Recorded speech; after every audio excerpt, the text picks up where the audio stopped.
من يهده الله فلا مضل له ومن يضلله فلا هادي له ونشهد أن لا إله إلا الله وحده لا شريك له ونشهد أن سيدنا ونبينا وشفيعنا وحبيبنا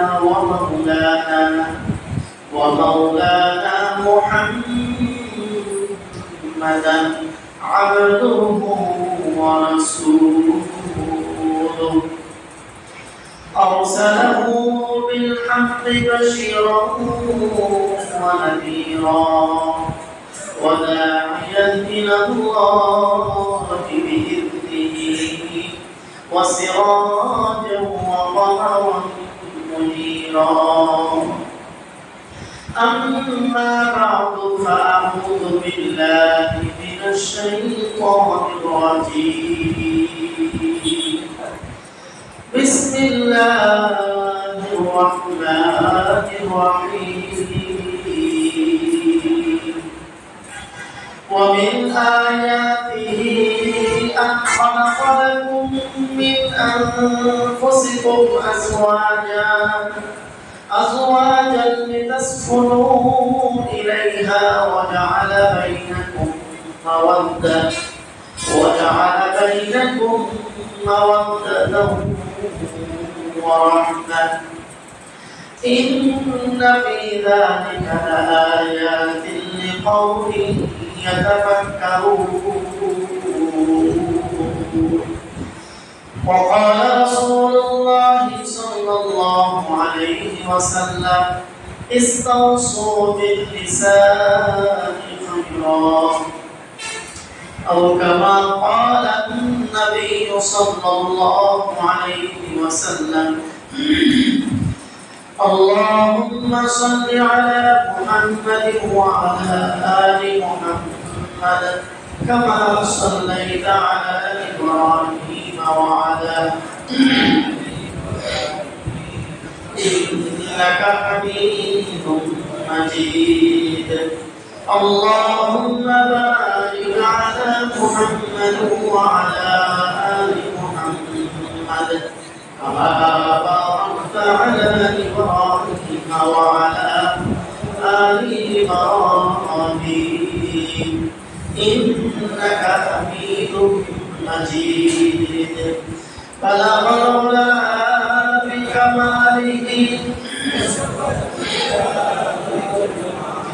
حسنت جميع خصاله صلوا عليه وآله بلغ العلا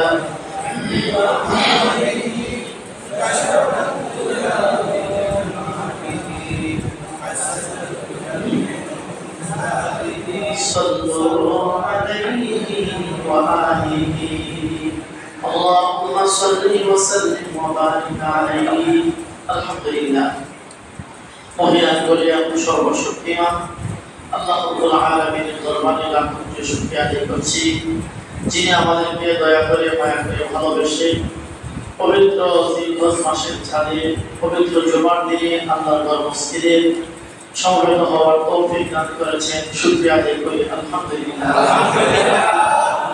সম্মানিত মুসল্লিয়ান, মাহে রমজানের আগে আমরা যে ধারাবাহিক আলোচনা শুনছিলাম আমরা আমাদের সেই ধারাবাহিক আলোচনার দিকে ফিরে যাব। মাঝখানে মাহে রমজান, এরপরে জিলহজ মাস অর্থাৎ হজ এবং কুরবানি। রমজান মাসে আমরা রমজান সম্পর্কে আলোচনা শুনেছি, রোজা সম্পর্কে, যাকাত সম্পর্কে, এরপরে হজ সম্পর্কে, কুরবানি সম্পর্কে আমরা আলোচনা শুনেছি।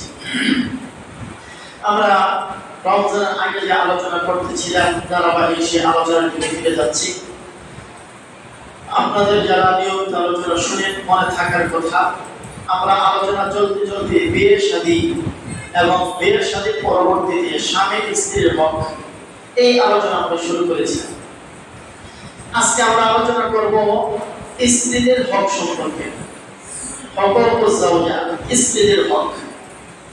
স্বামী এবং স্ত্রীর যে সম্পর্ক, এটি হচ্ছে মানব জাতির সবচেয়ে প্রাচীনতম সম্পর্ক। আমরা সকলেই জানি মানুষের মধ্যে আদি পিতা হযরত আদম আলাইহিস সালাম এবং আদি মাতা হযরত হাওয়া, এই দুইজন হচ্ছে মানব জাতির শুরু। এই দুইজনকে আল্লাহ তাআলা জান্নাতে সৃষ্টি করেছিলেন। হযরত আদমকে আগে হযরত আদম আলাইহিস সালামকে সৃষ্টি করার পর জান্নাতে থাকতে দিলেন। একাকী ওনার ভালো লাগে না। ওনার মনের প্রশান্তির জন্য আল্লাহ তাআলা তার স্ত্রী হাওয়াকে আদম আলাইহিস সালামের বুকের বাম পাজরের উপরের হাড় দিয়ে সৃষ্টি করলেন। এরপরে আল্লাহ তাআলা আদম এবং হাওয়া উভয়কে হুকুম দিলেন, হে আদম এবং হে হাওয়া, আমি তোমাদেরকে সৃষ্টি করেছি জান্নাতে এবং জান্নাতে তোমরা বসবাস করো।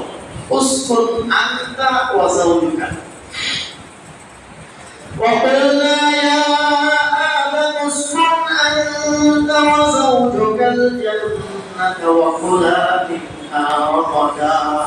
আল্লাহ বললেন, হে আদম এবং হে আদমের স্ত্রী হাওয়া, তোমরা দুইজন জান্নাতে উসকুন সুকুন থেকে প্রশান্তি লাভ করা, মনের মধ্যে যে শান্তি অনুভব সেটা বিশ্রাম করা, শান্তি পাওয়া, অর্থাৎ সামান্য সময়ের জন্য এই জান্নাতে প্রশান্তিময় জীবন যাপন করতে থাকো।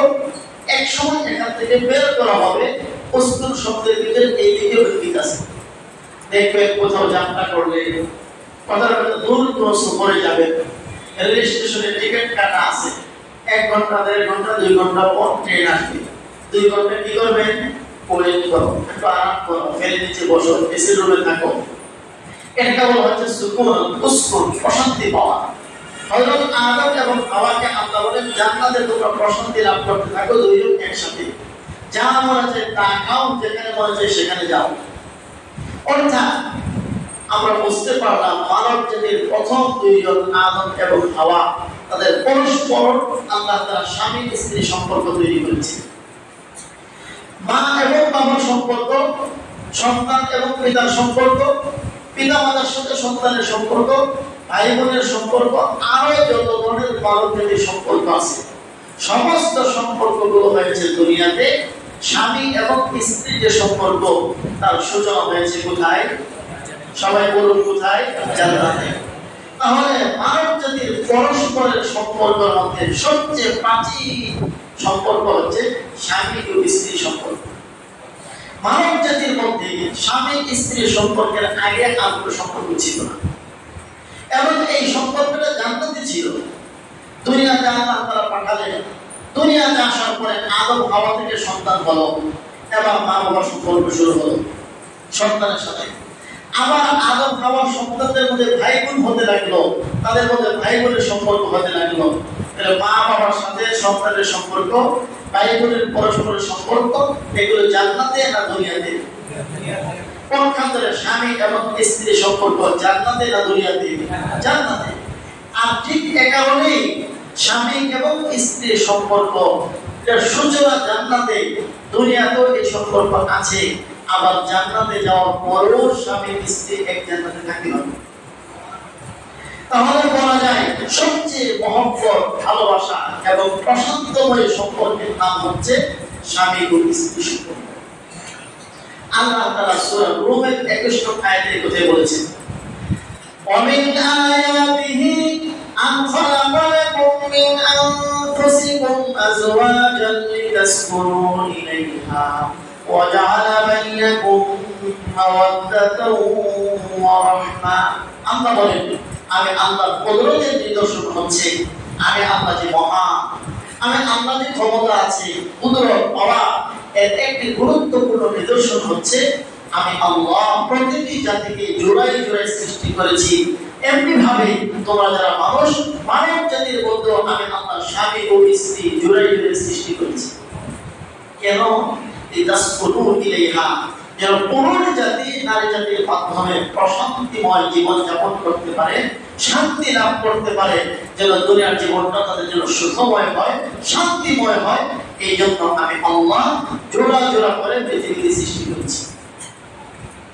এবং ওয়াজআলা বাইনাকুম মাওয়াদ্দাতা ওয়া রাহমা, তোমাদের পরস্পরের মধ্যে ভালোবাসা, মহব্বত, একের প্রতি আরেকজনের দরদ, প্রেম, এগুলো আমি আল্লাহ সৃষ্টি করেছি, আমি আল্লাহর কুদরতের নিদর্শন। একটু ভাবো, একটু চিন্তা করো, দুইজন স্বামী এবং স্ত্রী বিবাহ হওয়ার আগ পর্যন্ত কেউ কোনোদিন কাউকে দেখে নাই, কেউ কোনোদিন কারোর সাথে কোনো কথা বলে নাই, যার সাথে রক্ত বংশের কোনো সম্পর্ক নাই, এমনকি কোনোদিন তাকে কল্পনার মধ্যে আসে নাই। যখন বিয়ে হয়ে গেল, একজন আরেকজনের জন্য জীবন দিতে প্রস্তুত হয়ে যায়। এই যে একজনের প্রতি আরেকজনের টান, মহব্বত, ভালোবাসা, আল্লাহ বলেন এটা আমি আল্লাহর কুদরতের নিদর্শন। আমি আল্লাহ চেয়েছি, তাই তোমাদের মধ্যে এই ভালোবাসা তৈরি করতে পেরেছি, আমি করেছি। ইন্না ফি যালিকা আয়াতিন লিকাওমিন ইয়াতাফাক্কারুন, যারা চিন্তাশীল জাতি, আমি আল্লাহর কুদরত নিয়ে যারা চিন্তা করে, তারা বুঝতে পারে আমি আল্লাহর এখানে নিদর্শন আছে। প্রত্যেকটা আল্লাহ রাব্বুল আলামিন নারী এবং পুরুষ, স্বামী এবং স্ত্রী দুটি জাতিকে সৃষ্টি করেছেন এই ইহকালের জিন্দেগি যেন সুখময় হয়। বরং বলা যায় জান্নাতের জীবন যেন সুখময় হয়, ইহ ও পরকাল উভয় জীবন যেন সুখময় হয়। এ কারণে নারী পুরুষ অর্থাৎ স্বামী স্ত্রী দাম্পত্যময় জীবন দিয়ে আল্লাহ সৃষ্টি করেছেন। কিন্তু আমরা বর্তমান সময়ের যে পরিস্থিতি আমরা দেখতে পাচ্ছি, স্বামী এবং স্ত্রী সম্পর্কের মধ্যে খুব কম পরিবারই তেমন আছে তাদের সুখময় জীবনযাপন চলছে।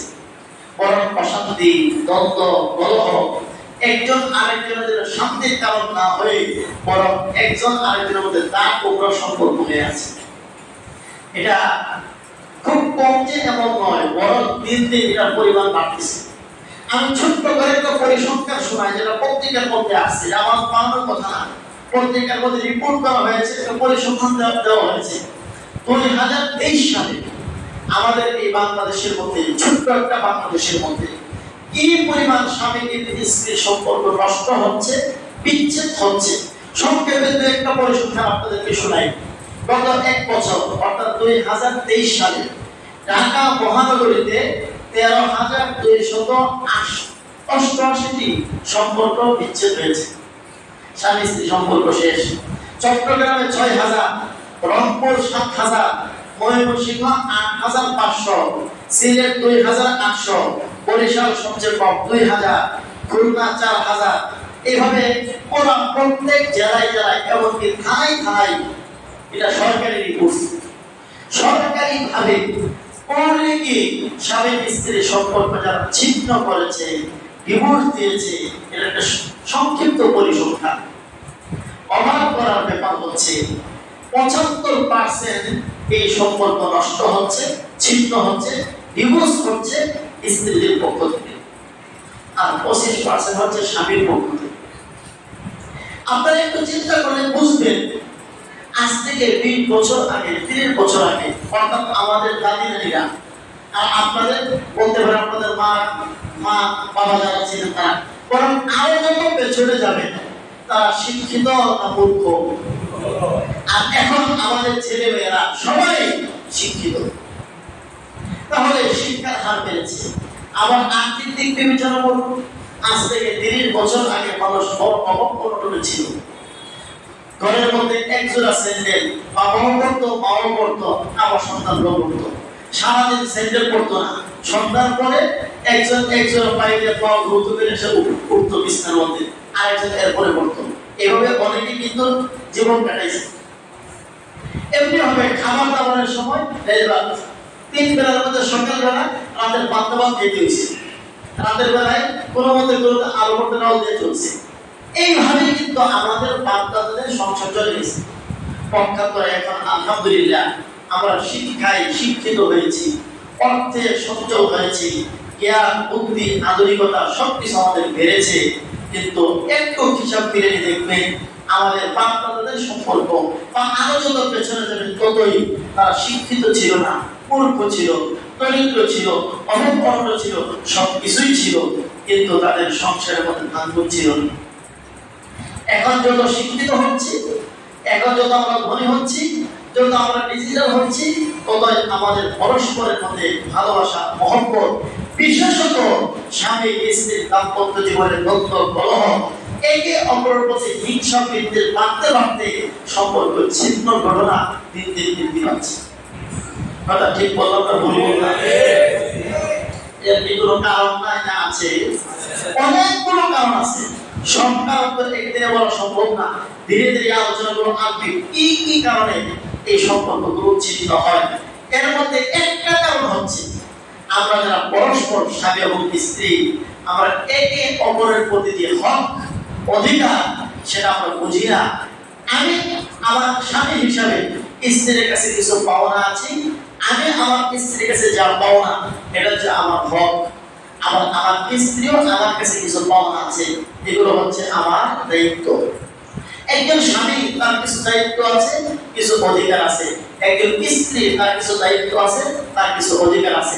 আমি স্বামী হিসাবে আমার স্ত্রী আমার কাছে যে অধিকারগুলো পাওনা, আমি যদি আমার স্ত্রীকে এই অধিকারগুলো দিলাম না, ঠিক তেমনি ভাবে আমার স্ত্রী আমার কাছে এবং আমি স্বামী হিসাবে আমার স্ত্রীর কাছে যে অধিকারগুলো পাওনা, আমার স্ত্রী আমাকে সেই অধিকারগুলো দিল না।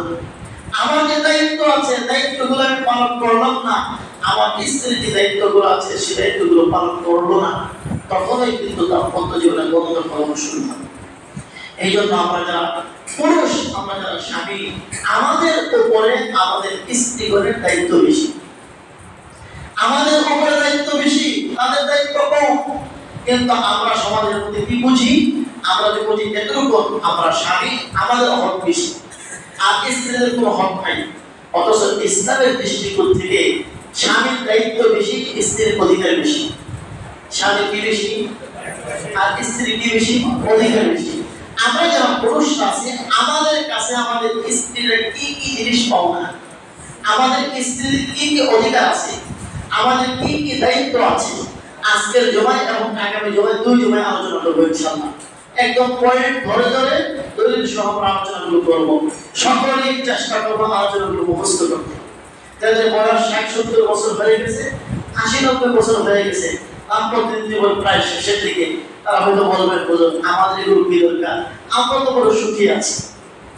আপনাদের দরকার এই জন্য আপনার ছেলে আছে, মেয়ে আছে, নাতি আছে, নাতনি আছে, তাদের দাম্পত্য জীবন যদি অসুখী হয়, অশান্তি হয়, তাহলে এই কারণগুলো সেখানে ঠিক করতে পারবেন এবং তাদেরকে দিক নির্দেশনা দিতে পারবেন। যারা আমাদের বিয়ে করেছি তাদের জন্য এই আলোচনাগুলো অত্যন্ত জরুরি। আমি স্বামী, আমি স্ত্রী, আমার কি কি করণীয়, কি কি দায়িত্ব, এগুলো আমাদের খুব ভালো করে বুঝতে হবে।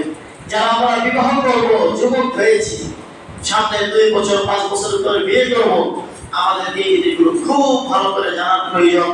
জেনে মেনে সংসার করতে পারলে ইনশাআল্লাহ আশা করা যায় দাম্পত্য জীবন অশান্তির হবে না, আল্লাহ তাআলা সুখময় বানিয়ে দিবেন। এই জন্য আসুন আজকে আমরা 10টা পয়েন্ট আলোচনা করবো। 1 নম্বর, স্বামী এবং স্ত্রী পরস্পর প্রেম, ভালোবাসা, মহব্বত এর জীবন যাপন করবে। একে অপরের প্রতি সহানুভূতিশীল, সুন্দর আচরণ, নম্র আচরণ, ভদ্র আচরণের সাথে ঘরের মধ্যে জীবন যাপন করতে হবে। আমাদের সংসারে একটা কথা আছে, বিশেষ করে মুরব্বীরা আমাদের যখন বিয়ে শাদী হয়, ছেলেদেরকে এইভাবে বলে, এত আপন বানাইস না, এমন একটা কথা বলে কি বলে না? এই কথাটা পুরোপুরি ঠিক নয়। এইভাবে আমরা ছেলেকে তার স্ত্রীর প্রতি আস্তে আস্তে বিমুখ করে দেওয়ার চেষ্টা করি, বউকে আপন বানাইস না, এরকম একটা কথা বলি। চিন্তা করো, বউকে আপন না বানায় আপন বানাইবে কাকে? আল্লাহ বলেছেন স্বামী এবং স্ত্রী এই সম্পর্কটা দিয়েছি আমি পরস্পরের সুখের জন্য, শান্তির জন্য। আর আমরা অভিভাবক, মা বাবা, আমার সন্তানকে বলে দিচ্ছি সাবধান, বউকে আপন বানাইস না। আদম আলাইহিস সালামকে আল্লাহ তাআলা সৃষ্টি করার পর আদম নবীর বাপ পাজরের হাড্ডি দিয়ে মা হাওয়াকে সৃষ্টি করেছেন। প্রত্যেক পুরুষের বাপ পাজরের হাড্ডি থেকে তার স্ত্রীকে সৃষ্টি করা হয়নি। আমাদের সমাজের মধ্যে প্রচলন আছে স্বামীর বাপ পাজরের হাড্ডি দিয়ে স্ত্রীকে তৈরি করা হয়েছে। এমন একটা কথা প্রচলন আছে কিনা? এই কথাটা ভুল কথা। স্বামীর বাপ পাজরের হাড্ডি দিয়ে স্ত্রীকে তৈরি করা হয়েছে, এই কথাটা ভুল। হ্যাঁ, আদম আলাইহিস সালামের বাপ পাজরের হাড্ডি দিয়ে মা হাওয়াকে তৈরি করা হয়েছে, এটা ঠিক। কেন দেখুন, যদি সত্যি এমন হতো প্রত্যেক স্বামীর বাম পাশের হাড্ডি থেকে তার স্ত্রীকে তৈরি করা হয়েছে, এমন যদি হয় তাহলে একটা প্রশ্ন তৈরি হয়। যেমন এক স্বামীর 3জন 4জন স্ত্রী, এখন কয়টা হাত থাকবো? 3-4টা হাত থাকবো, তো হাত কমে দেবো না। আবার কখনো দেখা যায় এক স্ত্রীর 3টা স্বামী হয়। কিভাবে হয়? ধরুন একজনের সাথে বিয়ে হলো, পরে কোনো কারণে সংসার ভেঙে গেল, আরেক দিকে বিয়ে হলো, স্বামী মারা গেল, আরেক দিকে বিয়ে হলো, সংসার ভেঙে গেল, এমন হয় কি হয় না? তাহলে এই মহিলাকে বা এই স্ত্রীকে কোন স্বামীর পাঁজরে হাড্ডি দেওয়া হয়েছে? তাহলে বোঝা গেল কোন কথা এটা হয়। হাদিস শরীফের মধ্যে রাসূল আকরাম সাল্লাল্লাহু আলাইহি ওয়াসাল্লাম এতটুকু বলেছেন, ইসতাউসু বিন-নিসা খায়রা, তোমরা নারীদের প্রতি সদয় আচরণ করো, ভালো ব্যবহার করো। ফাইন্নাহুন্না খুলিকনা মিন দিলাইন আইসা, এদেরকে পাকা হাড় দিয়ে, বাম পাজরের হাড় দিয়ে তৈরি করা হয়েছে। এর অর্থ এই নয় পুরুষের বাম পাজরের হাড় দিয়ে তৈরি করা হয়েছে। এখানে নবীজি একটা রূপক দৃষ্টান্ত দিয়েছেন। মানুষের শরীরের বাম পাজর, ডান পাজর, দুটো পাজর আছে। এই পাজরের হাড়গুলো বাঁকা বাঁকা। নবীজি বোঝাইতে চান স্বভাবগতভাবে প্রত্যেক নারীকে একটু বাঁকা টেরা করে সৃষ্টি করা হয়েছে। পুরুষের বাম পাজরের হাড় থেকে তৈরি করা হয়েছে এমনটা না। পাজরের হাড় যেমন বাঁকা হয়, প্রত্যেক নারী স্বভাবগতভাবে কিছুটা বাঁকা, কিছুটা ঘাট দেয়, এইভাবে আল্লাহ তাআলা তৈরি করেছেন। এরপরে নবীজি চমৎকার কথা বলেন, ফাইন আকামতাহা, তুমি যদি সোজা করতে চাও কাসারতা, ভেঙে ফেলবা। আর যদি এমনিতে তাকে ছেড়ে দাও, তার প্রতি যত্নবান না হও, তার প্রতি সদয় না হও, তার সাথে ভালো আচরণ না করো, ওয়াজ নসিহতের ধারাবাহিকতা চালু না রাখো, আস্তে আস্তে আরো বাঁকা হইব। তাহলে আল্লাহ রাসূল সাল্লাল্লাহু আলাইহি ওয়াসাল্লাম বলে দিয়েছেন, ইসতাউসু বিন-নিসা খায়রা, নারী জাতির সাথে সদ্ব্যবহার করো, ভালো আচরণ করো। আর এরা যে সামান্য কিছু বক্রতা আল্লাহ তৈরি করেছেন, বক্রতা দিয়ে, টেরা মেজাজ দিয়ে, একটু গাওয়া দিয়ে, দেখবেন সোজা ভাষায় তারা কথা বলতে তেমন একটা রাজি না।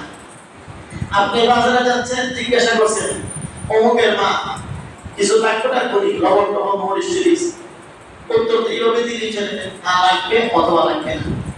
কিভাবে উত্তর দেয় সাধারণত? কতদিন আগে বাজার আছে জানেন না? আমি কেন সংসারটা চালাই আপনার তো খবর নাই।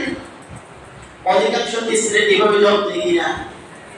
এটা হচ্ছে এটা আল্লাহ তাআলা তার নবীকে দিয়ে আমাদেরকে জানিয়েছেন, এরা মূলত টেরা স্বভাব দিয়ে সৃষ্টি করা হয়েছে। তাই আকামতাহা, যদি সোজা করতে যাও কাসারতাহা, ভেঙে ফেলবা। একদম 100% পুরোপুরি সোজা করে নিয়ত দিও না, কিছু বাঁকা থাকবেই। আর একদম ছেড়ে দিবা, সে যা করতে বলেছে তাই করতে দিবা, এমনটা করতে দিও না। তাহলে কি করবো? তাহলে যেমন ইস্তাউসু ইস্তাউসু ইস্তাউসু, নসিহত করতে থাকো, ওয়াজ করতে থাকো, তাকে বুঝাইতে থাকো। বোঝানোর ধারা, ওয়াজ নসিহতের ধারা বন্ধ করা যাবে না। ওয়াজ নসিহত চালু রাখতে হবে, তাদেরকে বুঝাইতে থাকতে হবে। একদম সোজা করার চেষ্টাও করা যাবে না, আবার একদম ছেড়ে দিলে আস্তে আস্তে বাঁকা হয়ে যাবে। আল্লাহ তাআলা বলেন, ওয়াশিরুহুন্না বিল মারুফ, তোমরা তাদের সাথে এই সুন্দরভাবে জীবন যাপন করো। ফাইন কারিহতুমুহুন্না ফাআসা আন তাকরাহু শাইআ ওয়া ইয়াজআলুল্লাহু ফীহিন্না খায়রান কাসীরা।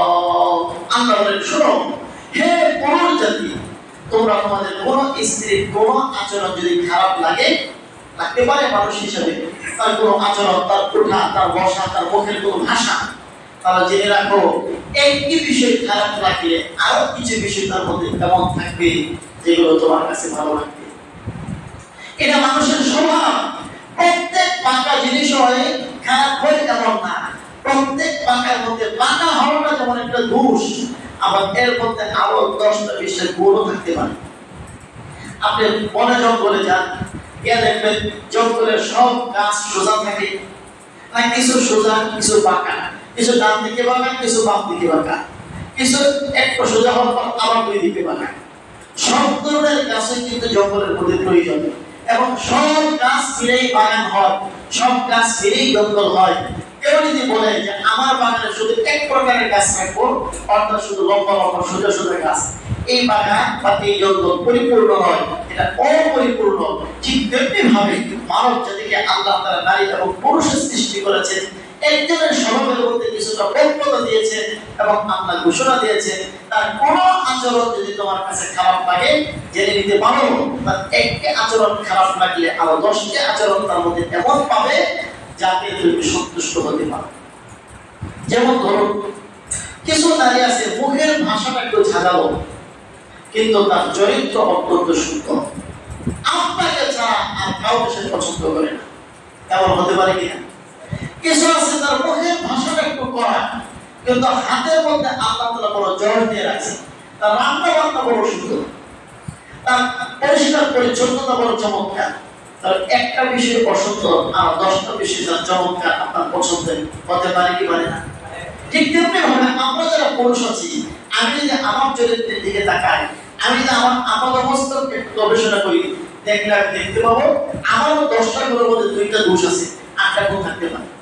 ঠিক তেমনি ভাবে আমাকে যেমন আল্লাহ তাআলা দোষের গুণে সৃষ্টি করেছেন, আমার জীবন সঙ্গী তাকেও আল্লাহ তাআলা দোষের গুণে সৃষ্টি করেছেন। এজন্য আল্লাহ তাআলা বলছেন তার কোনো দোষ যদি তোমার সামনে আসে, এই দোষটার সামনে আসার সাথে সাথে তার যে আর গুণ আছে, গুণগুলোর দিকে তাকাও, দেখবে তুমি সান্ত্বনা পাইবা, তোমার দাম্পত্য জীবন সুখের হবে। কিন্তু একটা দোষ সামনে আসার পরে তার সমস্ত গুণ যদি তুমি ভুলে যাও আর এই দোষটি যদি চিন্তা করতে থাকো, তাকে খোঁটা দিতে থাকো, তার বংশকে খোঁটা দিতে থাকো, তাহলে আস্তে আস্তে দাম্পত্য জীবন অসুন্দর হবে, অসুখের হবে। একটা সময় এমন হবে সংসার ভেঙে খানখান হয়ে যাবে। আল্লাহ বলেন এক নম্বর ওয়াশিরুহুন্না বিল মারুফ, স্বামী স্ত্রী পরস্পর, বিশেষ করে স্বামীদেরকে আল্লাহ তাআলা হুকুম দিচ্ছেন তোমরা তোমাদের দাম্পত্য জীবনে সুখী যদি হতে চাও তাহলে পরস্পরের আচরণ ভালো করো। একজন আরেকজনের সাথে, বিশেষ করে স্বামীরা স্ত্রীদের সাথে খুব সুখময়, স্বাচ্ছন্দ্যময়, আনন্দময় জীবন যাপন করতে চাইলে ভালো আচরণ করো। 1 2 নম্বর আইয়ুআল্লিমাহা উমুরা দীনহা, তোমার স্ত্রী যদি দ্বীন সম্পর্কে ভালোভাবে না জানে, অনেক সময় এমন হয় স্বামী শিক্ষিত স্ত্রী অশিক্ষিত, বিয়ে করার সময় আল্লাহ রাসূল সাল্লাল্লাহু আলাইহি ওয়াসাল্লাম বলেছেন তার দ্বীনদারি দেখে বিয়ে করো। দ্বীনদারি দেখে বিয়ে করার পরে দেখলাম তার মধ্যে দ্বীনদারি কিছু কমতি আছে, তার শিক্ষার কিছু কমতি আছে, এখন কি করো? তাকে তালাক দাও, বকাঝকা করো না। আল্লাহ রাসূল বলেন তুমি স্বামী, তোমার দায়িত্ব তোমার স্ত্রীকে তুমি দ্বীন শিক্ষা দিবা। দেখেছেন? আর আমরা কি মনে করি যে দ্বীন শিক্ষা করে ওখান থেকে আসতে হবে, আসার পরে আমাকে দ্বীন শিখাতে হবে। আমরা একটা সময় এমন ভাবতাম, এভাবে বলতাম স্ত্রী যদি দ্বীনদার হয় তাহলে সে একটা স্বামীটাকে দ্বীনদার বানাইবে, তাই একটা নামাজি বউ বিয়ে করার দরকার, যারা ছেলেটা নামাজি হয়। কোরআন পড়লেও বউ বিবাহ করানো দরকার, তার কোরআন পড়া দেখে দেখে যখন ছেলেটা কি করে কোরআন পড়ে। অথচ আল্লাহ রাসূল বিষয়টিকে ঠিক উল্টা বলেছেন যে স্বামীর দায়িত্ব হচ্ছে স্ত্রীকে দ্বীন শিক্ষা দেওয়া। আমার স্ত্রী যদি নামাজ না জানে, আমার স্ত্রী যদি কোরআন তেলাওয়াত না জানে, আমার স্ত্রী কার সাথে পড়তে হবে, কার সাথে পড়তে হবে না, এই বিষয়গুলো যদি না জানে, আমার স্ত্রীর উপরে আল্লাহ প্রদত্ত কি কি দায়িত্ব আছে, এই সমস্ত দায়িত্বগুলো যদি তার জানা না থাকে, শিক্ষা দেওয়ার দায়িত্ব কার? বলুন, শিক্ষা দেওয়ার দায়িত্ব কার? যে আপনারা কথা বলতেছেন না, কারণ দায়িত্ব নিজের উপরে আসতেছে, এই জন্য শিক্ষা দেওয়ার দায়িত্ব কার? স্বামী। আমরা কি আমাদের স্ত্রীদেরকে তাদের এলেম কম থাকলে, জ্ঞান বুদ্ধি কম হলে, শিক্ষা দীক্ষা কম হলে, আমরা তাদেরকে শিক্ষা দেওয়ার দায়িত্ব কতটুকু আমরা পালন করছি? আমরা পালন করিনি।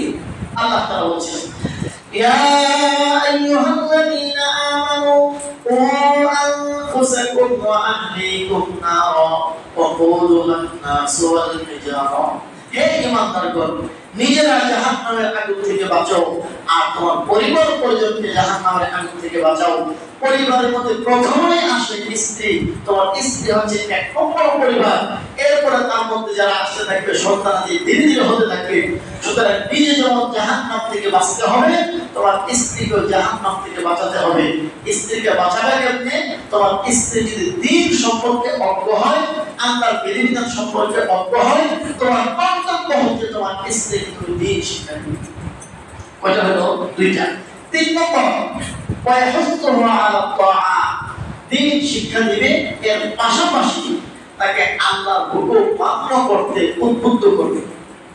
নামাজ পড়া জানে কিন্তু পড়ে না, সারাক্ষণ বসে বসে মোবাইল টিপে, ফেসবুক চালায়, ইন্টারনেট চালায়, টেলিভিশনের বড় পর্দার মধ্যে একটা ছবি দেখতে আছে, এমন স্ত্রী যদি হয়, আল্লাহ রাসূল সাল্লাল্লাহু আলাইহি ওয়াসাল্লাম বলেন তাকে উদ্বুদ্ধ করবা আল্লাহর হুকুমের উপর আসার জন্য।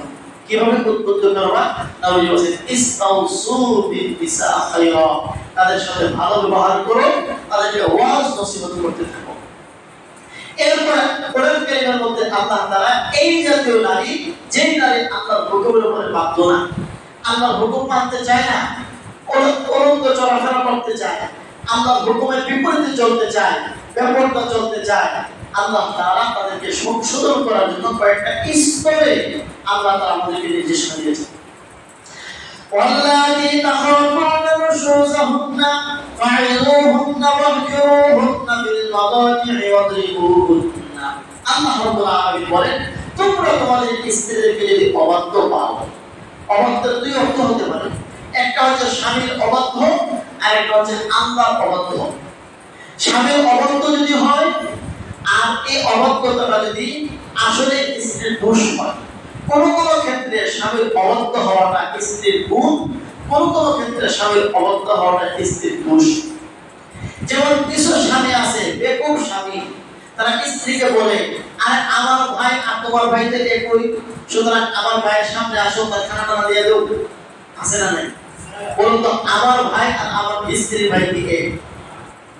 আমার ভাই আমার স্ত্রীর জন্য দেবর ভাসুর, দেবর এবং ভাসুর শরীয়তের দৃষ্টিতে ভাবির জন্য দেখা করা হালাল না হারাম? সম্পূর্ণ হারাম। বরং আল্লাহ রাসূল বলেছেন, আল হামু আল মাউত, একজন নারী সবচেয়ে বেশি পর্দা করতে হবে যার সাথে, সে হচ্ছে দেবর আর ভাসুর। আর আমাদের সমাজে ভাসুরকে মনে করা হয় বড় ভাই, আর দেবরকে মনে করা হয় ছোট ভাই। জোরে বলি সবাই নাউজুবিল্লাহ। এখন আমি স্বামী, আমার তো দিনের বোঝ নাই, আমি আমার স্ত্রীকে বোঝাচ্ছি, এই আমার ছোট ভাই মানে তোর ছোট ভাই, আমার ছোট ভাইয়ের সামনে তোর আসতে সমস্যা কি? এই কথা বলা এটা চরম অপরাধ। এখন আমার স্ত্রী আমাকে বলে, না আমি আপনার ছোট ভাইয়ের সামনে যাব না। বলুন তো, আমার নাফরমানি হলো কিনা? এই নাফরমানিটা তার দোষ না গুণ? সবাই বলে না দোষ না গুণ? সুতরাং এই জাতীয় নাফরমানির কথা এখানে বলা হচ্ছে না। সত্যিকার অর্থে স্বামী যদি কোনো বৈধ কাজের জন্য বলে, আর সে বৈধ কাজ স্ত্রী করতে রাজি না হয়, কিংবা কোন স্ত্রী যদি আল্লাহর অবাধ্যতায়, আল্লাহর নাফরমানিতে লিপ্ত থাকে, আল্লাহ রাব্বুল আলামিন বলেন এই স্ত্রীকে সংশোধন করার প্রথম দায়িত্ব হচ্ছে স্বামীর। কিভাবে করবে? ফা'ইযুহুন্না। এক নম্বর কাজ, হে স্বামীগণ, তোমরা তোমাদের স্ত্রীদেরকে ওয়াজ করো। আমরা যে ওয়াজ শব্দটা বলি, ওয়াজ, আল্লাহ কিন্তু এই শব্দটা বলেছেন, ফা'ইযুহুন্না, তোমরা তাদেরকে ওয়াজ করো। তবে প্রত্যেক পুরুষ বিয়ে করার আগে, বিয়ে করার পরে প্রয়োজন হলে স্ত্রী কি ওয়াজ করতে হবে, এই ওয়াজটাও পুরুষের শিখতে হবে। আমরা যারা পুরুষ হয়েছি, যুবক আছি, বিয়ে করেছি, বিয়ে করব, আমরা কি ওয়াজ শিখছি যে আমার স্ত্রী যদি অবাধ্য হয় কোন ভাষায় তাকে বোঝাইতে হবে? শিখি নেই, ওয়াজ শিখি নেই। ওয়াজ শিখতে হবে। এক নম্বর, আল্লাহ বলেছেন ফা'ইযুহুন্না, তুমি ওয়াজ করতেছো, বুঝাইতেছো, একদিন, দুই দিন, এক মাস, 2 মাস, 1 বছর, 2 বছর, তার মধ্যে কোনো পরিবর্তন নাই। আল্লাহ তাআলা এবার দ্বিতীয় পর্যায়ে বলেন ওয়াহজুরুহুন্না ফিল মাদাজি', ওয়াজ নসিহতের পরেও যদি তাদের মধ্যে কোনো পরিবর্তন না আসে, তাহলে বিছানা বর্জন করো। 2 নম্বর সুরা কি করো? বিছানা বর্জন করো। বিছানা কিভাবে বর্জন করা? বিছানা বর্জনের 3 সূরা। বলুন, বিছানা বর্জনের কয় সূরা? 1 নম্বর, এক চুক্তিতে থাকো, একখানে থাকো, তবে তুমি তাকায় থাকো উত্তর দিকে, আর তোমার স্ত্রী তাকায় থাকবে দক্ষিণ দিকে। এই কথা বোঝাইবা তোমার প্রতি অসন্তুষ্ট, কারণ তুমি আল্লাহর নাফরমান। তোমাকে বারবার বলছি নামাজ পড়ার জন্য, নামাজ পড়ো না। তোমাকে বারবার বলছি পর্দায় থাকার জন্য, পর্দায় থাকো না। তোমাকে বারবার বলছি ফেসবুক না চালাতে, ফেসবুক চালানো বন্ধ করো না। বারবার বলছি অমুকের সাথে কথা বলবা না, কিন্তু তুমি অমুকের সাথে কথা চালিয়ে রেখেছো। এইভাবে তুমি যতদিন পর্যন্ত নাফরমানি না ছাড়বা, তোমার সাথে আমার সম্পর্ক নাই। আমি উত্তর দিকে তাকিয়ে থাকলাম, তুমি দক্ষিণ দিকে তাকাও। এইভাবে আল্লাহ রাসূল সাল্লাল্লাহু আলাইহি ওয়াসাল্লাম বলেছেন, আল্লাহ তাআলা বলেছেন 1 নম্বর কাজ, বিছানা বর্জন করা। 1 সুরত একই বিছানায় থাকবে, তবে 2 জন 2 দিকে। স্বামী বোঝানোর চেষ্টা করবে তোমার আচরণের অসন্তুষ্ট। আল্লাহ তাআলা যদি তার ভিতরে কিছু সভ্যতা, ভদ্রতা, মানবতা রেখে থাকেন, যে সত্যি মানুষ হয়ে থাকে, মানবতা কিছু থাকে, স্বামীর এতটুকু অসন্তুষ্টি তার জন্য পাহাড় সম হওয়ার সম্ভাবনা আছে। সত্যিকারে যদি মানবতা তার ভিতরে থাকে, তাহলে সে স্বামীর পায়ে ধরবে, মাপ চাইবে, সংশোধনের জন্য ওয়াদা করবে। আর যদি এতটুকু মানবতা না থাকে, বিছানা পর্যন্ত দ্বিতীয় সুরত একই রূপে থাকবে, তুমি এক খাটে আর সে আরেক খাটে। এমন হতে পারে তুমি খাটে শুলে সে সোফায় শুল, কিংবা তুমি সোফায় শুলে সে খাটে শুল, একই রুমে থাকবে কিন্তু দুইজন আলাদা আলাদা বিছানা। এই সুরত যদি কাজ না হয়, 3 নম্বর সুরত, তুমি এক রুমে সে আরেক রুমে। এতটুকু পর্যন্ত চলতেছে এই ঘটনা, যে স্বামী স্ত্রীর যে সম্পর্ক ছিল, কি সম্পর্ক ছিল? বিছানা ছিল। এটা যেন তোমরা দুইজন ছাড়া আর কেউ জানতে না পারে। দেখুন ইসলাম কত সুন্দর চমৎকার নির্দেশনা দিয়ে আছে। তোমাদের পরস্পরের এই গোপন বিষয়টা যেন অন্য কেউ জানতে না পারে। আর আমাদের অবস্থা কি? আমাদের অবস্থা হচ্ছে সামান্য থেকে সামান্য কিছু হইলেই স্ত্রী ফোন করে বাবার বাড়িতে তার বাবাকে জানায়, মাকে জানায়, 14 গোষ্ঠীকে জানায়। আবার এই দিন তো ছেলেটা তার বন্ধু, তার বান্ধব, তার মা, তার বাবা, তার 14 গোষ্ঠীকে জানায়। এগুলো সম্পূর্ণ ভুল কাজ। এগুলোর দ্বারাই দাম্পত্য জীবনে দ্বন্দ্ব কলহ বাড়তে থাকে। এই জন্য আল্লাহ রাব্বুল আলামিন বলেছেন, ওয়াহজুরুহুন্না, বিছানা বর্জন করো। বললাম বিছানা বর্জনের কয় সুরত? সবাই বলো বিছানা বর্জনের কয় সুরত? 3 সুরত। 1 নম্বর সুরত, একই বিছানায় থাকবে দুইজন দুই দিকে। 2 নম্বর সুরত, এক ক্রমে থাকবে দুইজন দুই বিছানায়। 3 নম্বর সুরত, দুইজন দুই চামড়ায়। আল্লাহ তাআলা এরপরে বলছেন, এটাও যদি সংশোধন না হয়, তার ভিতরে যদি এতটুকু মানবতা না থাকে, মনুষ্যত্ববোধ না থাকে, তাহলে 3 নম্বর সুরত, ওয়াদরিবুহুন্না, তাদেরকে মৃদু প্রহার করো। এই ব্যাপারে কিছু কথা আমাদের বোঝার দরকার। রাসূল আকরাম সাল্লাল্লাহু আলাইহি ওয়াসাল্লাম আরেক হাদিসের মধ্যে বলেছেন, এক সাহাবী প্রশ্ন করেছেন, ইয়া রাসূলুল্লাহ, মা হক্কু আহাদি যাওজাতিনা, আমরা যারা স্বামী আছি, পুরুষ, আমাদের উপর আমাদের স্ত্রীর কি কি দায়িত্ব আছে? নবী বলেন, 2টি কাজ করতে হবে, 2টি কাজ ছাড়তে হবে। 1 নম্বর হচ্ছে আনতুজাইমাহা ইলা তাইমতা, 2 নম্বর ওয়া তাকসুহা ইলা তাসাইতা, তুমি যা খাবে স্ত্রীকে তা খাওয়াবে, তুমি যা পরবে স্ত্রীকে তা পরাবে। অর্থাৎ ভরণ এবং পোষণ তোমাকে দিতে হবে, তার খাদ্য, তার পণ্য, তার বস্ত্র ইত্যাদির ব্যবস্থা তোমার করণীয়। আর 2 কাজ করা যাবে না। 1 নম্বর ওয়ালা তাজদিবিল ওয়াজহা, চেহারায় মারা যাবে না। 2 নম্বর ওয়ালা তুকব্বিহা, তাকে গালিগালাজ করা যাবে। এখান থেকে বোঝা যায় প্রয়োজনে হালকা মারা যায়, তবে কোথায় না? কোথায় না? মুখের মধ্যে না, চেহারার মধ্যে মারা সম্পূর্ণ হারাম। এবং ওয়ালা তুকব্বিহা, তাকে গালমন্দ করবা না, গালিগালাজ করবা না। আমাদের স্বভাব কি? আমরা প্রয়োজনে যখন মারি, 1 নম্বর ডান্ডা লয়া 3 হাত লম্বা একটা দিয়ে শুরু করি, কিংবা হাত ডান্ডা না থাকলে হাত ব্যবহার করি কোথায়? গালে এবং চেহারায়। এগুলো সম্পূর্ণ হারাম। এরপরে বলছে আল্লাহ রাসূল বলেছেন, ওয়ালা তুকব্বিহা, গালিগালাজ করবা না। বলুন তো, মারার আগে 2, 4, 5, 10 মিনিট গালিগালাজ হয় কি হয় না? তাহলে এগুলো থেকে একটু খুব চিন্তা করলে বোঝা যায় আসলে আল্লাহ তাআলা মারার অনুমতি দিয়েছেন, তবে স্বামী তার স্ত্রীকে মারুক, এটা আল্লাহও চান না, নবীজিও চান না। কেমনে বোঝা গেল চান না? প্রথমত মানুষ কখনো গালিগালাজ না করে কখনো মারতে পারে না। কারণ আগে হাত চলে না আগে মুখ চলে? বলুন, আগে হাত না আগে মুখ? যদি মুখই না চলে, হাত কোনোদিন চলবে না। নবীজি কিন্তু মুখ বন্ধ রাখতে বলছেন, সাবধান, তাকে গালি দিতে পারবা না। দেখবেন 2, 4, 5 মিনিট তার মা, তার বাবা, তার 14 গোষ্ঠীতে গালিগালাজ হয়, এরপরে সে যখন পাল্টা জবাব দেয় তখন হাত এবং কান্না দিয়ে শুরু হয়। তাহলে বোঝা গেল আল্লাহ তাআলা চান না তার বান্দা তার বান্দিকে মারুক, নবীজিও চান না তার কোন পুরুষ উম্মত তার কোন স্ত্রী উম্মতকে মারুক। এখানে নবীজি আরেক হাদিসের মধ্যে বলেছেন, ও আমার উম্মতরা শোনো, লা ইয়াজিদু আহাদুকুম জালদাল আবদি, কোন স্বামী যেন তার স্ত্রীকে গোলাম বান্দিকে যেভাবে মারে এভাবে যেন না মারে। সুম্মা ইউজাফিউহা ফি আখির ইয়াউম। এটা কি নির্লজ্জ কথা, কি বেহায়ার কথা যে স্বামী তার স্ত্রীকে গোলাম বান্দির মতো মারতেছে, দিনের বেলায় মারেন আবার রাতের বেলায় তার সাথে গিয়ে শুনে। এর অর্থ হচ্ছে কোন পুরুষ যদি সত্যিকার পুরুষ হয়, কোন পুরুষ যদি আদর্শবান পুরুষ হয়, কোন স্বামী যদি সত্যিকার আদর্শবান স্বামী হয়, স্ত্রীকে হাত তোলা এটা আল্লাহ এবং আল্লাহ রাসূলের পছন্দনীয় নয়। এরপরেও যদি কোনো ক্ষেত্রে বাধ্য হয় তাহলে মারতে হবে কিভাবে সেটাও শরীয়ত ঠিক করে দিয়েছে। মিশক, মানুষ মিশক ব্যবহার করেছে, এই মিশকের মতো একটা লাঠি দিবে এবং এটা হতে হবে পরিশ্রমের মতো চিকন। বলুন একটা মিশক দিয়ে মারলে এটা আসলে মাইল হয়? মিশক দিয়ে মারলে কি মাইল হয়? আপনাদের কথা বলেন না, মিশক দিয়ে মারলে মাইল হয় না। আর আসলে মারাটা আল্লাহ চাওয়া না, উদ্দেশ্য হচ্ছে স্ত্রীর ভিতরে কিছু না কিছু মনুষ্যত্ব তৈরি করা, স্বামীকে তার প্রতি অসন্তুষ্ট।